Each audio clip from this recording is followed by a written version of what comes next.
This is the interview with Shirley Zinn, the Group HR Director at Woolworths. So welcome, Shirley, and thank you very much for making time.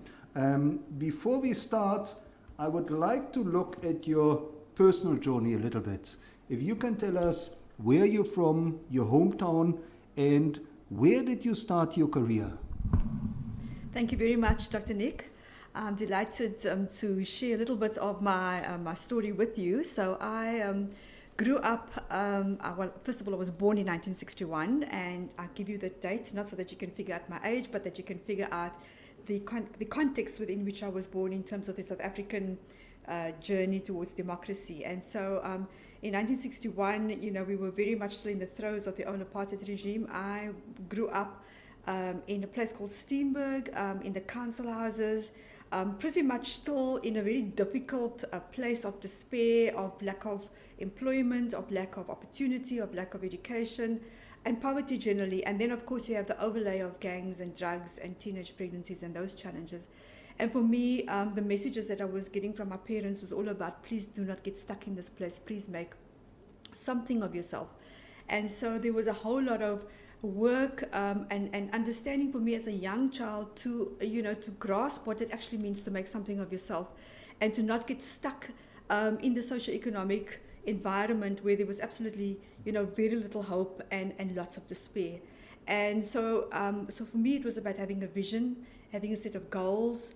Even as a young child, working really hard to get through education, I always understood from the messages that my parents gave me primarily that education would be my liberation in many ways.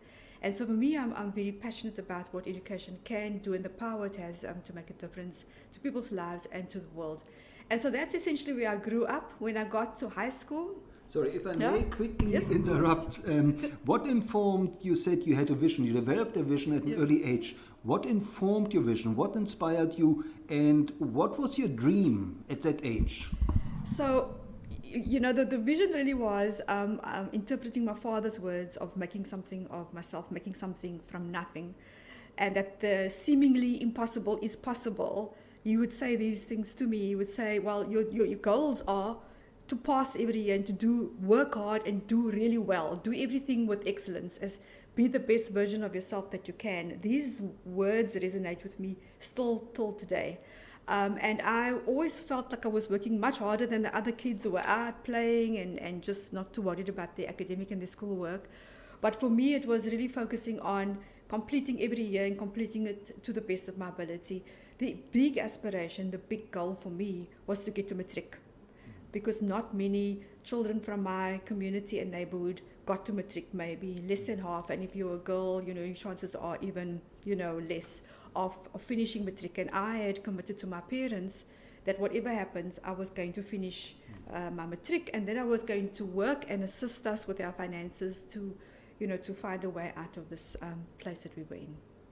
So from an early age, your focus was already not so much on yourself, but also on other people. Is that right to say? That is correct, yes. It was very important for me because I felt that I saw my parents working really, really hard. They just had ordinary, average jobs. My mother was an administrator at Reader's Digest. My father was a storeman at Distillers, which is a winery. So, they had very low-level jobs. They didn't finish high school themselves. But their key messages was about, ensuring that I got the very best possible education. University wasn't in our framework, so we didn't even begin to think about that. Matric was, and matric would have been the highest accolade that I would have got, because most of my family members at the time and the neighborhood and my peers around me didn't actually finish. So I was very, very fortunate from the point of view of getting that focus from a very early age, and that is why I do believe that early childhood education is so important, whether it comes from a formal, educational environment, or whether you have parents or guides or family members or community members, telling young people that they have the potential to do a whole lot more than they think. And so I think that is a critical factor in the development of good leadership skills already, and starting to hone them from a very early age. also the component around values for me was quite important. So my father was more kind of the, have a visions, and achieve the things you try to set for yourself by working hard. My mother was more around, respect for other people, humility regardless of where you might find yourself in this world, doing an act of kindness for people even if you don't know who they are. It's more fulfilling to you even than to the person who receives it. And maybe the other thing was, you can't just work hard, you have to do everything well. So hard work and excellence actually go together. And she didn't know Aristotle said that make excellence a habit is actually what he said. But she would say, do everything you do it well, please. And that's the combination of this vision and values stories that they were telling me, and their hard work, despite the fact that they didn't finish high school, they worked really hard at the work that they did, and they were good role models for me from a very early age already. And so So would you say that parenting is actually one of the key leadership qualities and skills that we should be fostering? We should turn parents into leaders. Absolutely. I think we all need to lead from where we are. Each one of us has a capability of leading from where we are. So whether we are, a parent, or whether we are a teacher, or whether we are, singing in the choir at the school, or whatever the case might be, we all have leadership roles to play from where we are. And the sooner you can learn what those are and what your natural strengths are, the better. And luckily for me, and unfortunately in this world, not too many there are not too many parents around who would invest this amount of energy and time in planting messages like this. And I say that with respect, because people are, families have been, are not constructed in the same way that they used to be before. And there are a number of challenges around why families don't work the way they did before. But I was very fortunate to have a set of parents who were in a position to embed those principles and plant those seeds from a very early age. And so I think, parents too have to play a leadership role. Parents too have to be role models. Parents have to role model values, have to role model vision, and it doesn't mean that you have to be grand and, spend a lot of money and be rich, and that's not the thing at all. It's a question of how you make something with what you've got, and start somewhere and focus on systematically doing this every single day. Every opportunity that you get. And so I think that if we can start to build a world where parents understand their role as leaders in the lives of their family and their children, and more broadly in the community, I think we will enhance the lives of our younger children, from a much earlier age, to be able to foster leadership principles from a much earlier age as well. Now, Shirley, you are teaching leadership, you are living leadership, you're writing about leadership. Would you say there was a turning point in your life that changed or informed your view on leadership? I think that there were several turning points actually. The first one is when I finally got to matric. So bear in mind, matric was my aspiration. The final year of high school was the big aspiration. And when I got to the middle of that year, there were two teachers at the high school that I found myself in, and they sat me down one afternoon and they said to me, you're not the brightest pea in the pod, you're not the A student, you're not kind of, the lights are not kind of, stars are not falling down in terms of your results, but you have the potential to do a lot more. We see that potential. I was blown away, And this is another example of leadership. It's teachers showing an interest in the development of their learners and of their students, and of encouraging and enthusing and inspiring somebody like me who didn't really think beyond matric. And for me, that was going to be a very big cherry on the cake if I got that done. And I sat there and I was blown off my chair. I was kind of, wow, so what are you actually saying? What do you want me to do? And they said, we want you to go home this afternoon and have a conversation with your parents about university. And I said, but we don't have any money and we can't do that. So they said, well, just go home first, talk about, because you can get a bursary. So if they say yes, we're going to come back tomorrow, fill in the forms for the university and the bursary, we're going to help you to do that. I don't know how many teachers in the world actually sit down and do that with their learners anymore. Now, if those two teachers, imagine Dr. Nick, didn't have that conversation with me that day, where would I be? So the law of expectation is actually absolutely critical to development of aspiring leaders. Yes. Now, what is interesting is, what would you say is driving you? What is driving Shirley today? So what is driving me today is really, I'm wanting to make a difference to the world. I am wanting to use all my qualifications and experiences that I have had to make whatever small contribution to shifting this world from where it is to being a better place, to being a more superior place, to being a kinder place, to being a place that cares about people, that cares about humanity and the environment that we live in.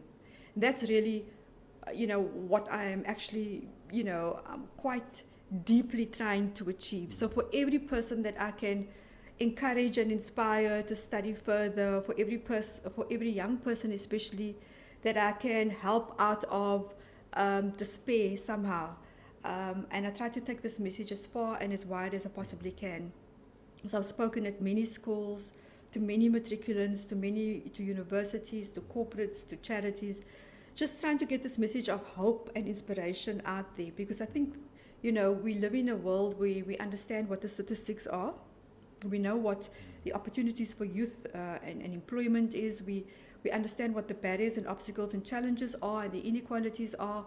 They are huge, and if it's just a little bit that I can do to shift that along into something more optimistic, something more productive, something more constructive, then I feel I would have lived the purpose of my life. Now, this is very important. My friends in the UAE are telling me that the UAE has just appointed the Minister of Happiness, that they have assembled a council of happiness to make the country a happier place. Would you think this is a good idea for countries? I think it's fascinating that they have done that, especially in the UAE. The UAE has been in a vast and complex growth spurt over the last 50 years, from a desert to a bustling, commercial hub. And I do think that, there is a whole battery of research out there already that suggests that happiness index equals to a more fulfilling life, more high-performing workers, and just a more kind of balanced and joyous life. If we can focus on creating happiness. A lot of organizations are focusing on great place to work, employer of choice. How do we engage people better? How do we inspire people and motivate people to perform well and to sustain that performance? But if we can just have a general approach that says, wow, imagine a minister. I would like to see the job description actually, to see what that minister actually, has to deliver on, and how they measure, what the impact of this is. And I think, we all want to live a life of impact. We all want to live a life of purpose and meaning. I think if you take everything away, that is of material wealth to people, what is it that we would choose to do in this world that would make us really feel deeply fulfilled? And I think that it's quite radical to kind of say we must appoint a minister of happiness, when in South Africa we still need to get some of our fundamentals to work really well. But if we can infuse that happiness across all of that, I think we will go so much further. I think the fact that there is so much unhappiness in this world is actually the thing that holds us back. There is a lack of trust. There is a lack of concern and care for other people. There is, just let's make as much money as we can, make a quick buck and get out. There's a lot of that kind of behavioral stuff that goes on in business and in the world at large. And we've seen what's happened to, during the global economic meltdown. We see what happens when people feel that their lives are really empty, and there's, your life is not really worth living. There's no real purpose other than getting up, going to work, going to sleep, and doing, the menial things in life. There's no higher purpose. And so, I've been looking at the visions of organizations as well, just over the last 10 years. It's not a scientific study. I've just been, as I read and as I talk to people, and I've seen how visions of organizations are translating into higher purpose work. So hospitals are not just taking care of patients, they're saving lives. It's a much higher purpose, and so for me, this whole happiness index and happiness factor is something that we need to begin to mirror in everything that we do, because I think otherwise we are, as a human race, going to implode on ourselves. Now, Shirley, since you're mentioning vision, since you're mentioning organizational vision, somebody in Russia recently told me that we should not just look at customer experience, but we should be looking at customer success. How can we make our customer, maybe our family, the people we touch, how can we make them more successful? Now, is that something that you think should be part of leadership? And do you think that a big part of leadership should also be the relationships that we have with each other? Oh yeah, no, that is very, very critical. I think that for me, the key part of leadership is about the ability to build effective relationships that can stand the test of time. That when I leave this place here, these people will still want to connect with me. And I've, you've got to very deliberately work on building those relationships and nurturing them. And so every leader needs to make sure that they are in a position to be able to connect with people, not just communicate, because I can communicate with you and you can hear me and you can ignore me, but connect with people at the deep level, so it's heart and mind and soul, if you like. Really deep level, and build meaningful, trustworthy relationships with people, not just because I want to be part of a network. I'm also very concerned about people just wanting to be in a network. It's more than a network. It's about a connectivity with people that is authentic, that is genuine, and that truly cares about people. Now, I've spoken about care and love in boardrooms already. And I can just see how people's eyes will just glaze over. It's kind of like, what is she talking about? Next item on the agenda, please, But I think people are getting it more and more now, that we have a responsibility to sustain this world that we are in. And the only way you can do that is being connected in meaningful and productive ways with other people. So your interpersonal skills, your emotional intelligence, your social intelligence, all those elements that they don't always teach you in a business school are very, very important. Your cognitive ability and intellectual capacity is also important, but your ability to connect with people, your ability to agree to disagree sometimes, to engage, to dialogue, to overcome difficult conversations, and still to maintain meaningful and purposeful relationships with people. That is what leads to the kind of engagement that we say, if we give, like in a place like this, you give good employee experience equals a great customer experience. And that is the relationship that we need to build. And we mustn't underestimate, because you see, the hard stuff was always the stuff it was focused on. So the hard stuff is the profitability and the revenues and the cost to income and all of those financial metrics, and that's all fine. That's why businesses exist. But businesses need to have a purpose. Businesses here have a soul in many senses. I think it was Richard Barrett who wrote the book called Liberating the Corporate Soul. And how do you liberate the corporate soul? You get people to engage, you get people to come to a dynamic place that gets them to thrive, where they feel they can thrive and grow and really become, what it is that they have in their vision to be, in their personal vision to become. And so their personal and professional journeys are really connected in a way. So this is stuff that gets people out of bed in the morning, and makes them do what they do optimally during the day. And so for me, is how do you actually get to humanize our organizations? How do you get to the human essence? Because if you can humanize your organizations and humanize your relationships with your staff, with your clients, with your key stakeholders, it is just such a great recipe for getting these metrics to actually happen. If you get this part to work, that actually just happens. In fact, since you are the Group HR Director at Woolies, I must say the culture, to me, Woolworths is about culture. Yes, quality, but the culture that you have cultivated amongst your staff is incredible. And there must obviously be a secret source, which we won't get in here. But the culture of just interacting with staff at Woolworths, and I go there almost every day, is incredible. Oh, thank you very much. Thank you very much. And it's a continuous work. It's not an event. It's not even a process. It is part of the DNA, part of who we are, and we do a lot of work about what do we stand for, what is our purpose. When people engage with us, what must they walk away with, Now, yes, it's not perfect. We know that not everybody that walks into a Woolies store gets the same kind of experience everywhere.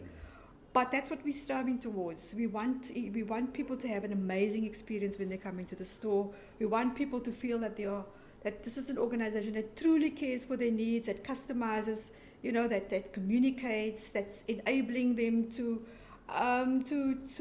bring joy to their lives, to give them a happy experience, and for them to want to come back again, so, and that things work. So, our values are all over the walls, as you would have seen, but it's also kind of in our hearts in many ways. So our values of quality and service, and, and we say we're customer driven, customer focused.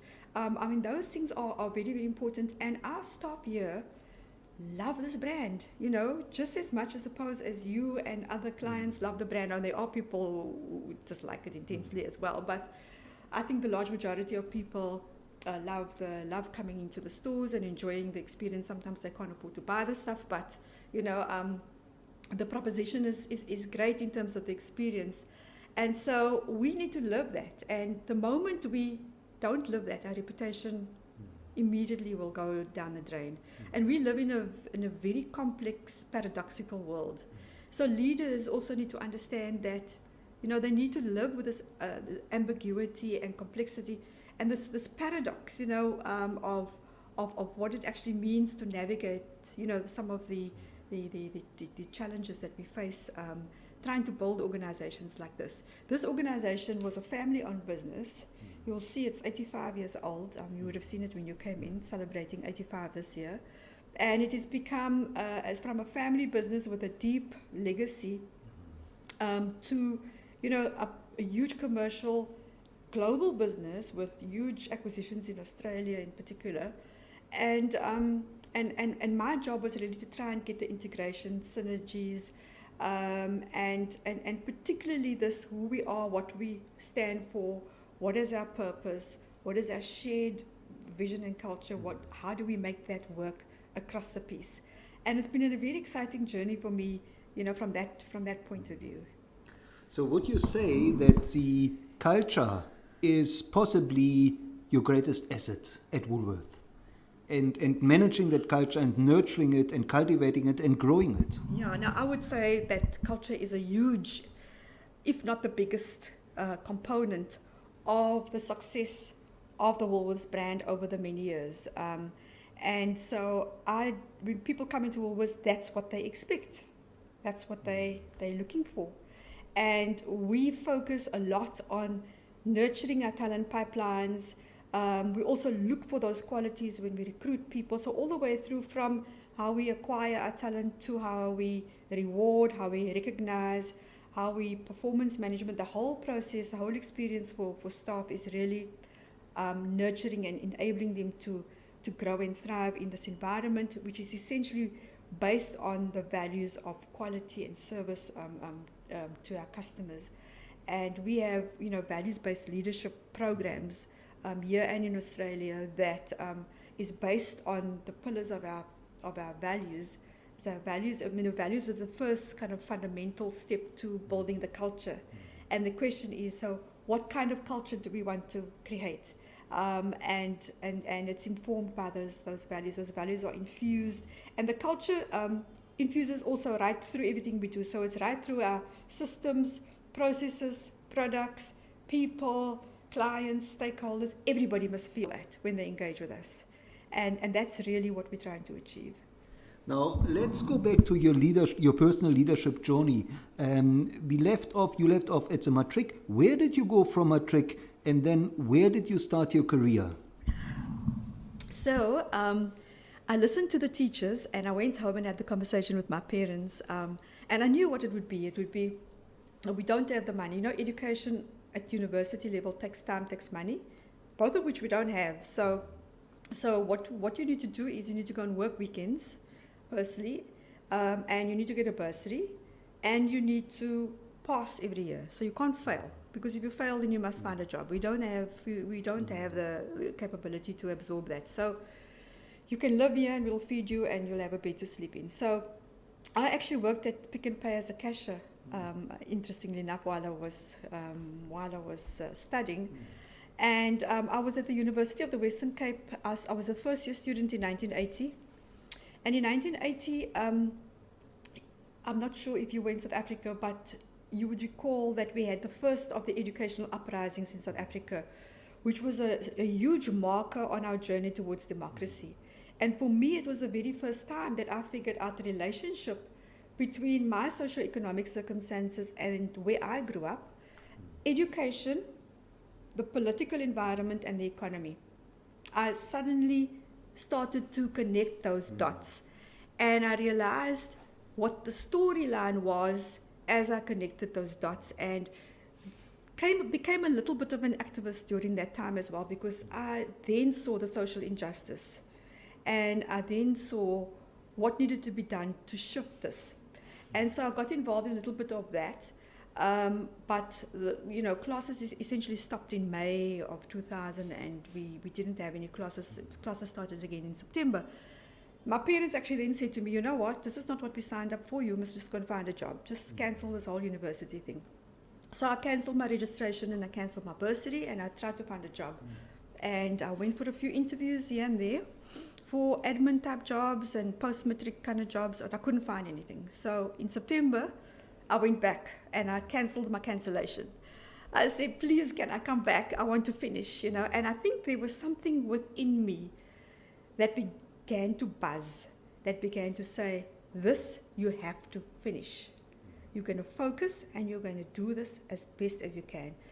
Regardless of what happens around you, you're going to have to finish this. And I think I was more committed because I had also understood the linkages of those dots and what I needed to do to go out and try to move the needle on this.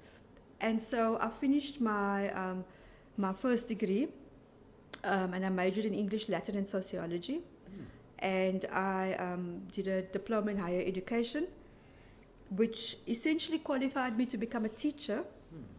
So my first job was an English teacher for 4 years. I taught and at a high school. And also at a night school for people who were working and wanted to come and finish their matrics. So I was very committed to this matric thing, and I wanted people to actually, I was encouraging people, come and let's work on this and get it. I was teaching matric English at a night school. So that, Dr. Nick, was my first job. And while I was teaching, I decided, well, I'm on a roll, I may as well do the next degree.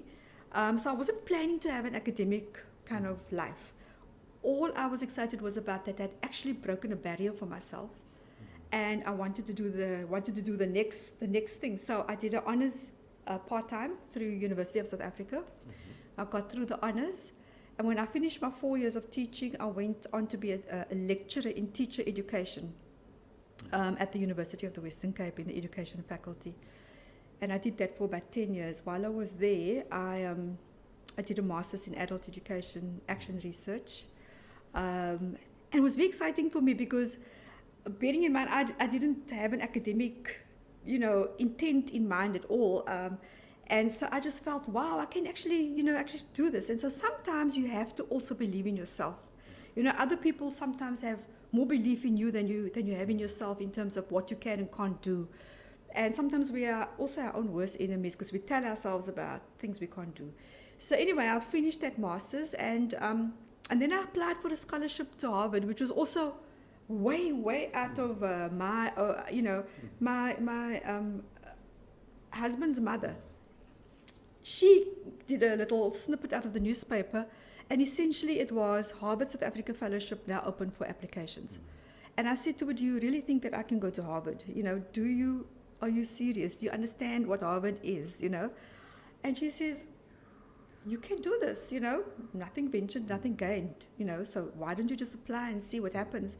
But she somehow in her mind thought that I could actually go to Harvard. So anyway, I applied and I went through a very rigorous interview. And I managed to go along with, there were 5, they still do this by the way today, so there are 5 students from South Africa that go on a fully paid program to Harvard. And so I did a second master's there. It was a fantastic time for me. Everything was paid for. I had no money problems for the first time in my entire life. I didn't have to worry about anything. And I had the most amazing supervisor. And again, the lesson I learned from that was to surround myself with people who inspire and uplift me. So, I think you must deliberately do that because there are many toxic people around who can take you down.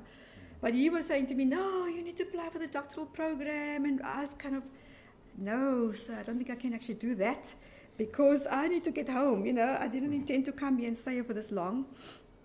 Anyway, I came home. I got married in 92, and in 93, I was in the doctoral program. I took my husband, Kevin, with me. He gave up his job, sold his motorbike and his vinyls, and he came with me to the US. And we stayed there for about 3 or 4 years. And I graduated in 97 with my doctorate, but I did not have a scholarship for that, and I really battled. So when we got to the 3rd or 4th month, I was completely stone broke, both of us, because his visa hadn't been approved for working, and so I also had to learn what it was like to navigate where in a foreign country without any money at all. Would you say, Shirley, at heart you're a teacher and a mentor? I'm sure you are mentoring people now. Yes, I am. So, at heart, I think I'm a teacher still. I still have a little bit of a formal academic linkage. So I'm an adjunct professor at University of Cape Town and an extraordinary professor at University of Pretoria. And so I still keep a little bit of my teaching there. But I think at heart, I think that I am a teacher. I try to use education to move people's lives forward, and I do serve as a coach and a mentor to many people across many industries. And more formally now, I've discovered also that maybe it's not even coach or mentor, it's maybe another word that I haven't figured out yet, but there are many senior executives who have approached me to just be a sounding board, just to somebody, a trusted advisor that they can talk to, it's confidential, it's a safe place. They want to, soundboard their strategy, or they want to help, want to talk through a problem that they're trying to resolve, or a complex decision that they need to make, but there's no one to talk to. And they asked me if they can, spend an hour to come in to do that. And so it's just been amazing because you get invited into places that you would never be invited into. And I feel very privileged to, be in a position where people feel that they can actually, I'm accessible enough for them to come and share some of those kinds of, issues with me. And it's, sometimes to make a big decision in isolation or just on your own, is quite daunting, especially when it can impact thousands of people's lives, So it's been quite a moving thing for me when people call me to say, can we come and soundboard this with you? Can you come and, just listen to our strategy and tell us what you think and where we can amend and do better. So that is also part of what I've been trying to do over the years. But, especially mentoring young people and particularly women who are moving into decision-making positions. And, I don't have to tell you what the statistics are, but, trying to encourage people and trying to inspire people to keep moving, despite the barriers and challenges that they might face. So would you say that your leadership persona inspires trustworthiness? That people tend to trust you a lot more because of, I assume, of your experience, but also of the road you traveled, of the unique, you're living leadership, am I right? So that must be a big factor. Do you think trust is a big factor in leadership?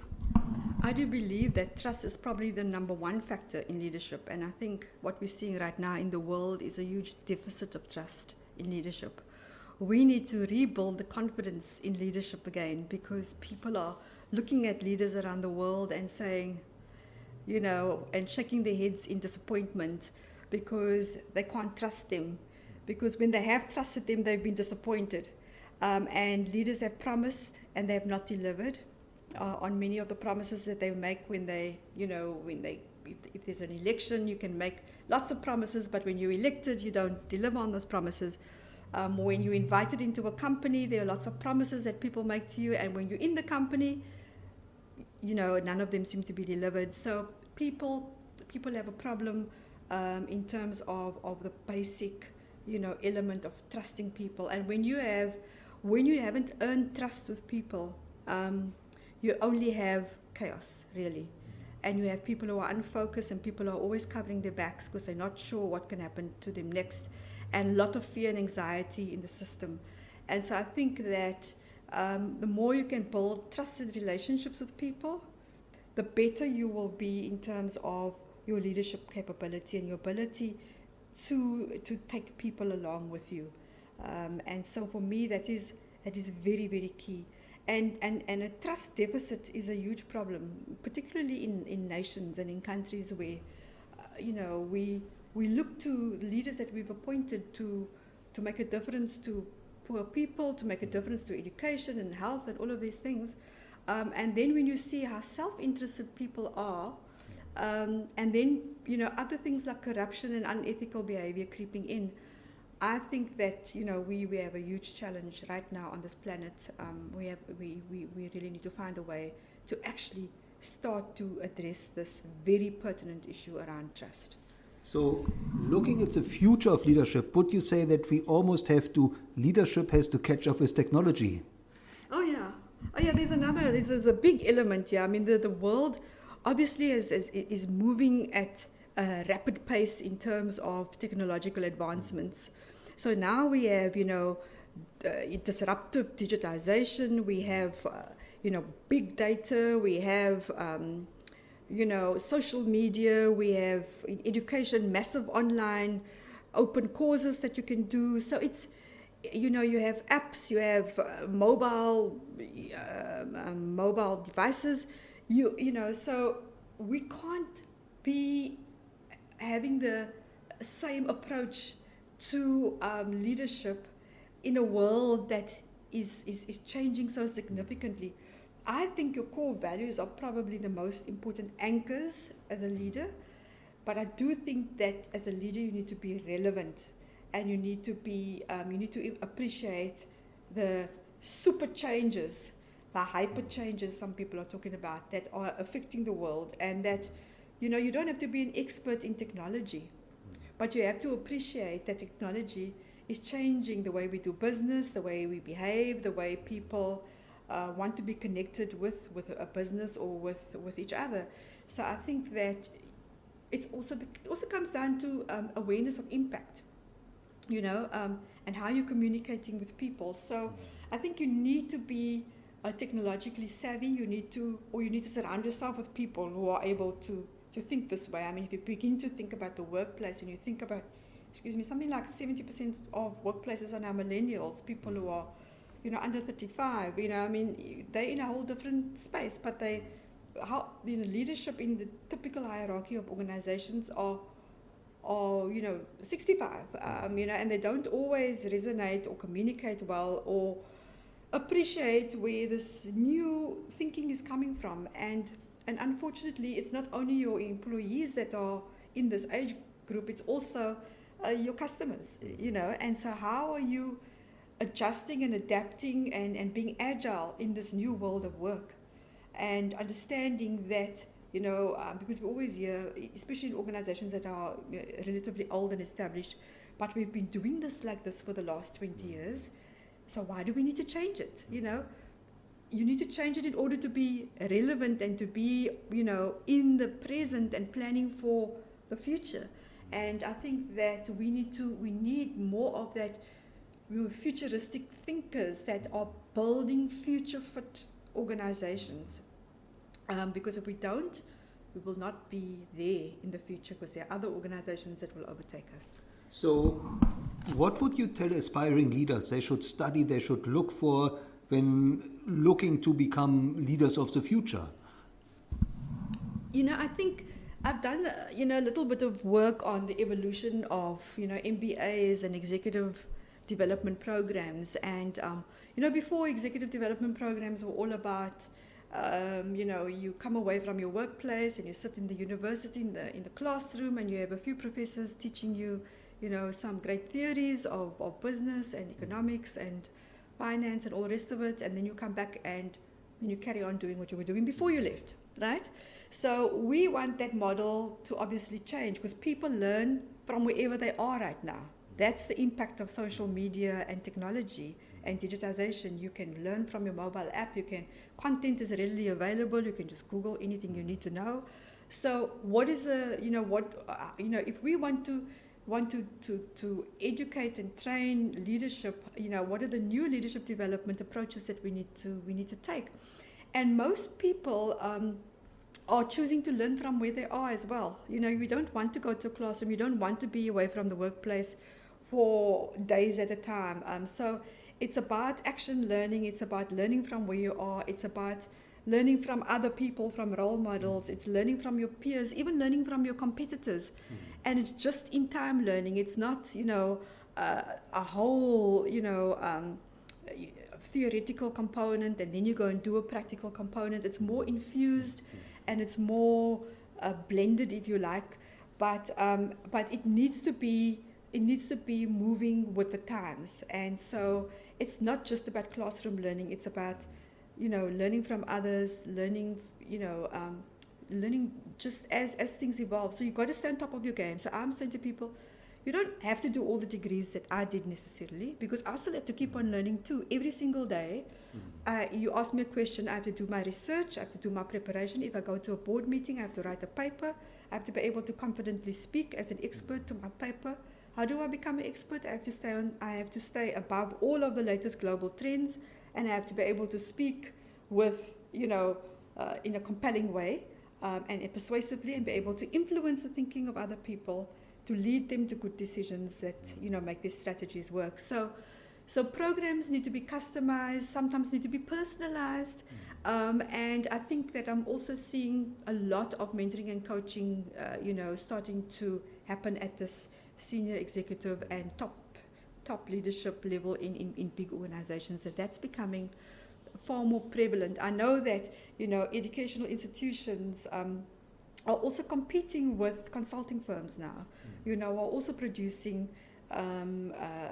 very high-end executive education, you know. So even learning institutions need to, and business schools need to shift the way they have been operating, and their pricing and their modules and how they present things, because people sometimes just want a quick tutorial on something. You don't want, you know, to go to school for a whole year to learn that.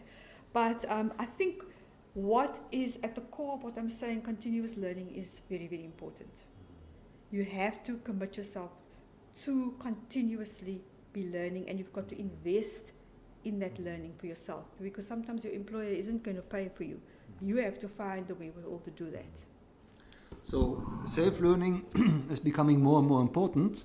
Now, last but not least, can you maybe share a success story from your mentoring, one of your students, maybe a youngster, an aspiring leader that you've been mentoring and that has really taken your message to their heart and to great achievements?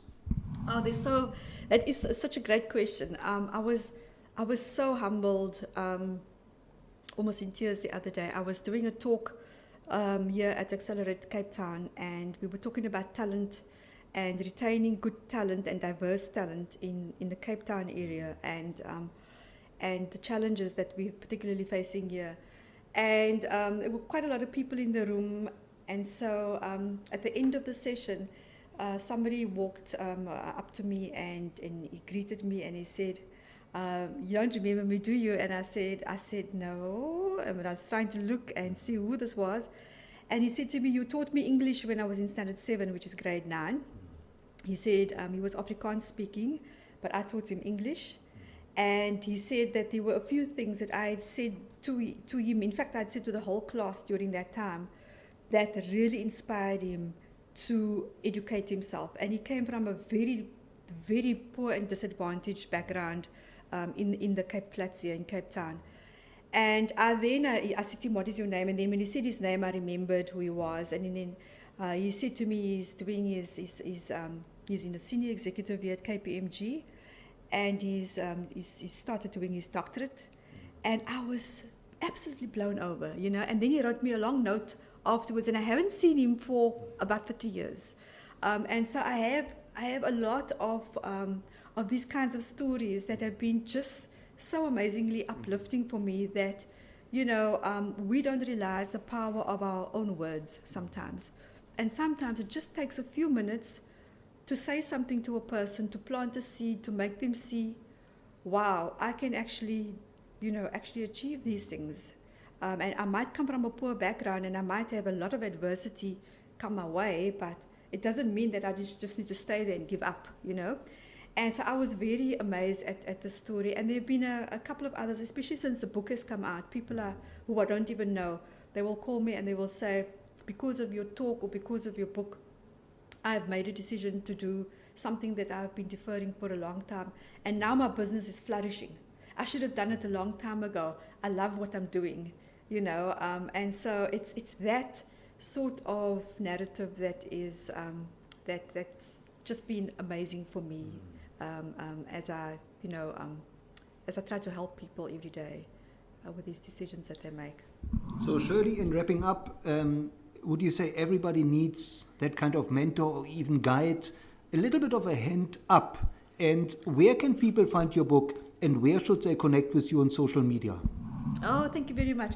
I do believe that people need a hand up. I don't think that you can achieve greatness, you know, all by yourself. You need people around you who can inspire you, uplift you, motivate you, pick you up when you're down. We are humans, you know. I always try to emphasize the humanness, because I think we forget that we live in a world of high-speed technology and machines and robots, and we forget actually that locked inside of all of that are human beings, you know, and so we need to recognize that.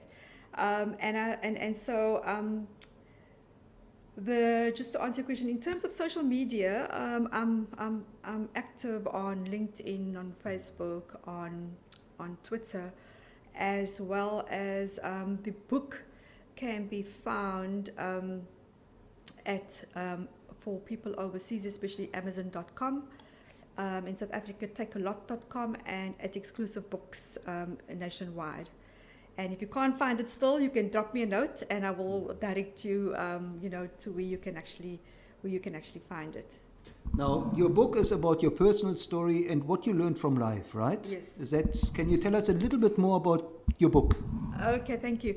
So my book is called Swimming Upstream, which is essentially based on the metaphor of the salmon who spawn upstream and then who come all the way down as they grow to adulthood into the big blue ocean. And when they are ready to spawn their own young ones, they go from the big blue, find their way with the internal radar back to that stream, that upstream, right to where they were born, and spawn their own. But when they are coming back, they are predators, there are barriers, there are obstacles, and some of them don't make it all the way upstream again. But what is amazing is that there's this internal navigation system that takes you from the big blue back, all the way back to that stream. I mean, if you were to put any one of us, into the big blue and tell you to find a stream, I mean, you'd be upstream, you'd be quite hard pressed to do that. So I was very fascinated with that metaphor. But when I was writing the book, it was really a book about my personal and professional journey, and it's really about what are the lessons learned out of that. And the whole effort was to be able to motivate and inspire young people, especially, to say that no matter what adversity and what setbacks and disappointments life might toss you, you are in a position to move beyond that. And you can, and this is how I did it. These are some of the lessons that I tried to share. So essentially it's about, the challenges of, that life will throw you, but that you can navigate your way through that. And you don't navigate alone, you navigate with people who love, care, and can inspire you to move you forward. And so essentially I've been very, very fortunate. So, as I said, I moved from education, I moved into the corporate sector. I've held really big roles. After I left academia, I cut across into being a training manager at Southern Life. After that, I moved up to Pretoria, which is the thing that Cape Townians never do. So sometimes we also do have to move. And I had some really, really interesting roles there. And the last of which was the head of HR at the South African Revenue Services, working with Praveen Gordon to modernize and to shift the old tax authority to the new experience that we have there. I was also the head of HR at Nedbank through their financial turnaround, head of HR at Standard Bank, and I'm now, head of HR at Woolworths and serving on a few boards and running a little bit of my own business, hopefully when I'm done with the stint. So it's all in the realm of the doable, and I just want to encourage people, there will always be derailers and there will always be naysayers, and, stay focused on your vision and your goals, be realistic about what you can achieve, make good decisions, and invest, have the will to actually see your way through and to completion.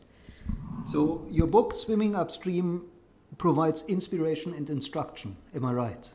Yes, something of that sort. Okay. Yes. Along those lines, inspiration and instruction, Swimming Upstream on Amazon.com. So thank you so much, Shirley. You are an inspiration. You truly are a great inspiration. And I think one day a country should reach out for you to become Minister of Happiness. Oh, thank you so much.